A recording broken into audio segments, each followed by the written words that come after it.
Fala família, como é que vocês estão? Estamos aqui dando início a mais um conteúdo com informações atualizadas sobre o maior time de Minas Gerais, em um canal que é feito de cruzeirense para cruzeirense, onde já de cara vamos repercutir a informação que foi divulgada nesta segunda-feira pelo jornal O Dia, onde eles divulgaram que Jorge Sampaoli teria pedido a contratação de Gabriel Barbosa para a temporada de 2026. Só lembrando a vocês que o Gabriel Barbosa tem contrato com o Cruzeiro, é um jogador que tem mercado e o Atlético, além de pagar os altos vencimentos de um jogador como é o Gabriel Barbosa, ainda assim teria que desembolsar um valor financeiro para tirá-lo do Cruzeiro, que com certeza não vai liberar o Gabriel Barbosa de graça para nenhuma equipe. E olha só, família, antes da gente dar sequência ao nosso conteúdo, eu vou pedir a cada um de vocês que deixe aqui o seu gostei, que se inscreva no nosso canal, porque sua participação é de extrema importância para o nosso crescimento.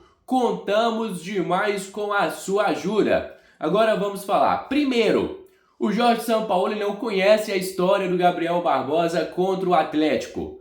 É campeão em cima dos caras, várias provocações na rede social, já mandou várias vezes o torcedor do Atlético tomar naquele lugar e o Jorge Sampaoli já faz seu primeiro pedido para a próxima temporada. E outra coisa também, Gabriel Barbosa em todos os pronunciamentos se diz estar feliz com a camisa do Cruzeiro. Você duvida que isso possa acontecer? É claro que não. O futebol é dinâmico, uma hora é isso e uma hora já não é mais isso. Então não é uma coisa que dá para descartar por inteiro. Mas mesmo assim, meus amigos, dá pra gente tirar muita risada do interesse do Atlético, porque os caras primeiro criticaram que estavam pagando aqui um salário alto para um jogador que estava no banco de reservas, eles foram lá e contrataram o Dudu, que faz muito menos do que o Gabriel Barbosa. E agora estão interessados na contratação do nosso camisa 9 para a próxima temporada. Chega a ser engraçado. Agora, família, a gente vai falar aqui sobre o zagueiro Bruno Alves, jogador das categorias de base do Cruzeiro, que renovou seu contrato recentemente até 2030. Olha a moral que o Bruno Alves está na Toca da Raposa.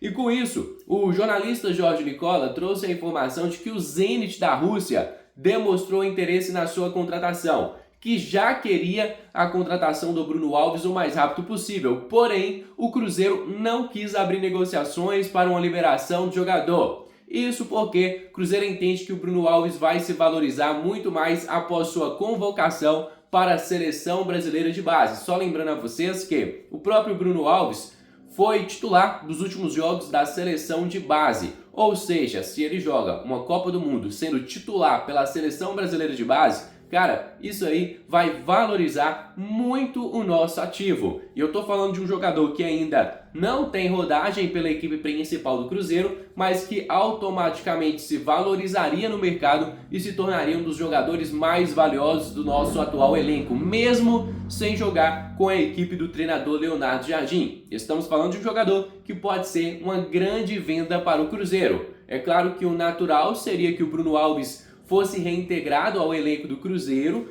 fosse ali, né, depois da Copa do Mundo, fosse literalmente fazendo parte da equipe principal e depois começar a receber sua minutagem. Mas vai depender muito também do desempenho do Bruno Alves na Copa do Mundo e também se o Zenit vai aparecer ali uma proposta que realmente agrade o Cruzeiro. Eu vou até colocar aqui na tela para vocês as falas do Jorge Nicola sobre o interesse da equipe russa em contratar o zagueiro celeste. Zenit de olho em um zagueiro do Cruzeiro.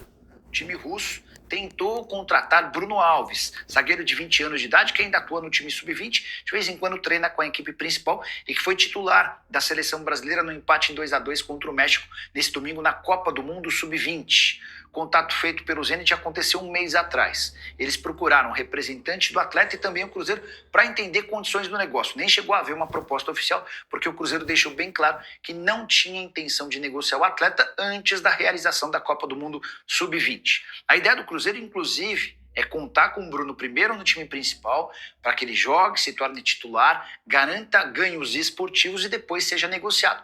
Resta saber se o futebol europeu vai ter toda essa paciência com alguém que tem sido muito elogiado. Bruno Alves é enorme potencial, recentemente teve seu contrato prorrogado no Cruzeiro de 2027 até 2030 e garantiu por conta disso reajuste salarial importante. Ele ganhava R$10 mil mensais e teve seus salários estendidos ou aumentados para 70 mil por mês.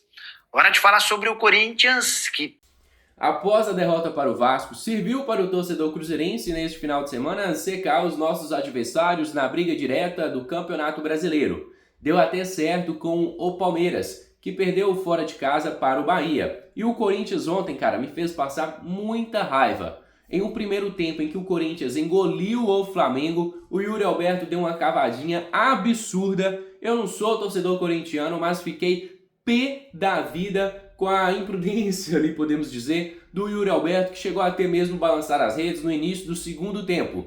Depois do gol do Corinthians, só deu o Flamengo no jogo. O Flamengo tomou as redes, dominou a partida, acabou o gás do Corinthians. E a virada veio no final do jogo. E o Flamengo segue, meus amigos, muito difícil de ser secado neste Campeonato Brasileiro. E a própria imprensa aqui do cenário nacional já fala sobre o confronto de quinta-feira. Até porque a briga do Campeonato Brasileiro neste momento, mesmo que o Cruzeiro não admita, ainda fica entre Flamengo, Palmeiras e Cruzeiro. Mas caso o Flamengo consiga vencer o Cruzeiro dentro da sua casa, praticamente tira o Cruzeiro da briga do título. Por quê? O Flamengo teria 7 pontos de vantagem ao Cruzeiro e ainda assim teria um jogo a mais, o que teria a possibilidade do Cruzeiro ser reduzida a quase zero de ser campeão brasileiro. Lembrando que o discurso segue o mesmo. Cruzeiro briga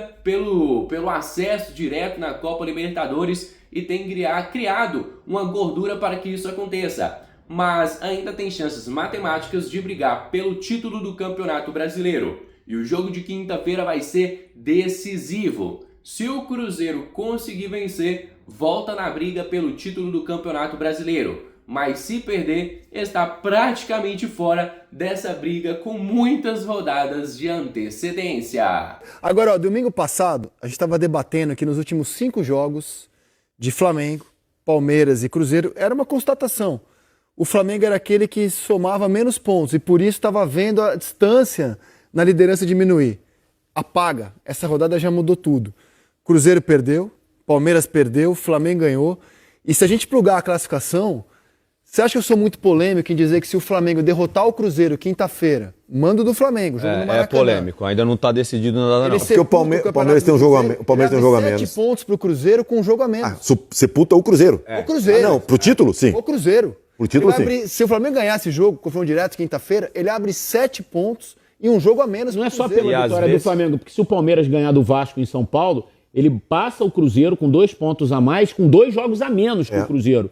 Então é isso, família. Vamos encerrar por aqui mais um conteúdo do nosso canal. Você aí de casa, torcedor cruzeirense, que é novo por aqui, já seja muito bem-vindo. Se inscreva no nosso canal, deixe o seu gostei, ative as notificações e tamo junto demais. Fica agora com meu grande abraço, fica com Deus e até a próxima. Fui!